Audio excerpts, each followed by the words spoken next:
Alright Zerg friends, it's me Fenner from Frenetic Array bringing you another build. So I played Impact in a tournament about 1 or 2 months ago. I don't remember which tournament or exactly how long ago, but he did this build to me. So basically the build is a Roach Ling pressure, and it's really good against greedy players. And because it's from Gasless, the current metagame against Gasless is to pick up a fast third and just try and drone that third up whilst pressuring with Lings.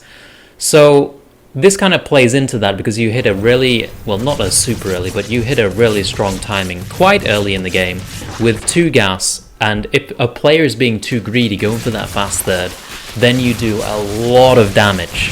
And you can just follow it up with upgrades, follow it up with your own third, follow it up with your lair, and you're going to be in a really good situation. It's also really good against muta builds as well because you hit before the spire is up, so if they don't see it coming then you kill them.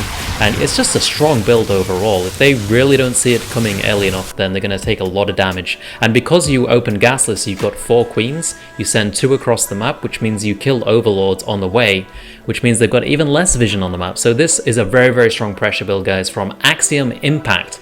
I hope you enjoy it. Let's check it out. Alright, so first off, and as always, you want to get the Overlord on 9 supply and send it to the 3rd base with your starting Overlord going over to the natural so you can see exactly what he is opening with. Then once you hit 15 supply, you want to go ahead and send a drone to the natural so that you can get your hatchery as soon as it gets down there. So as soon as we get 300 minerals, this should line up perfectly. And there we go, 15 hatchery going down in perfect timing. Then after that, we want to go ahead and get a pool on 16 supply. Then at 7, go ahead and start another Overlord, which will go out to the front of your natural for any vision on any incoming attacks. Once you hit 19 supply, you want to go ahead and rally everything to your natural and transfer 2 drones over there and start your queen as soon as the spawning pool finishes, and start the natural queen as well. Start 1 pair of Zerglings, which will help you against any Zerglings that your opponent builds and also allow you to scout as well. Then at 25 supply, we want to go ahead and start another Overlord and then just keep droning.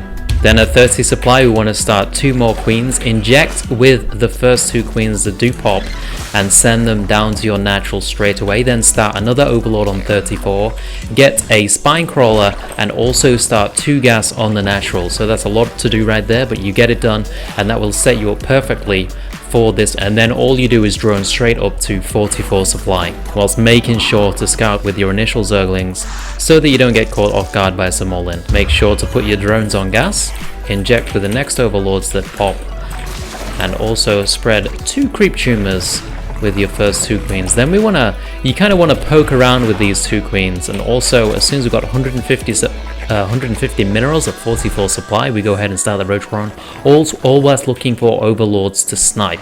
And then we want to go ahead and start the speed as well, and then also get 3 Overlords at 43 supply, and also 1 more drone just before we start building roaches. And then you've kind of got to decide at this point if you want to send your queens out at this point and start hunting for Overlords. This is the best point to send them out because then they'll be across the map in time.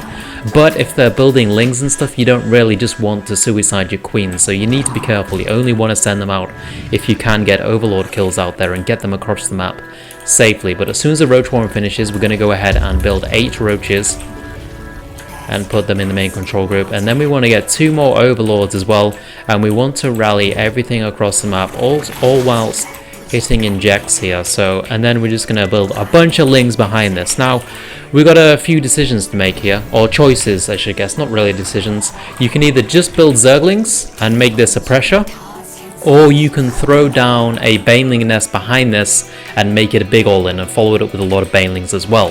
Now if you're just going for the pressure, then you want to throw down 2 Evo chambers as well. And then as soon as you got the resources, you want to start your double upgrades. And you just build like 2 injects of Zerglings right here to put the pressure on pretty heavily. And the speed should finish up soon as well. There we go, speed finishes up, so it all lines up perfectly. The queens get across there, the roaches get across there, and the Lings join up. But now you can just get your double upgrades, your lair and everything else, and keep droning up if you're just doing this as a pressure build, which is what Impact did to me. So I think this is probably the best way to go. But again, you can throw down a Baneling nest and just build a bunch of Banelings to kill them with. As you can see in the game where Impact played me, he just dropped a double evolution chamber as soon as he got about 75 supply, and then went back to droning as well. So his goal is to get double upgrades behind this pressure rather than making it a full all-in, because honestly, if you don't do damage with the initial units, you're probably never going to do damage at all. Although I did find that with a Baneling nest you can sometimes morph mass Baneling, and if they mess up their control then you can sometimes do a lot of damage. If they decide to defend with a lot of spine crawlers and lings, then you can definitely sometimes get a win if you go for the Baneling nest behind it. But Impact did use it as a pure pressure build, which works out perfectly fine as well, and it's definitely a strong pressure that I've been having a lot of success with lately, so I hope you guys enjoy it. Getting from a counterattack is that you're forcing more APM from your opponent, which means they're trying to split off roaches, and they're trying to split off like the right amount of numbers, like they're going to send 3-4 roaches, and at which point you've distracted them and then you can engage with your main ally. That's the main strength of a counterattack, not the fact that it does a lot of damage.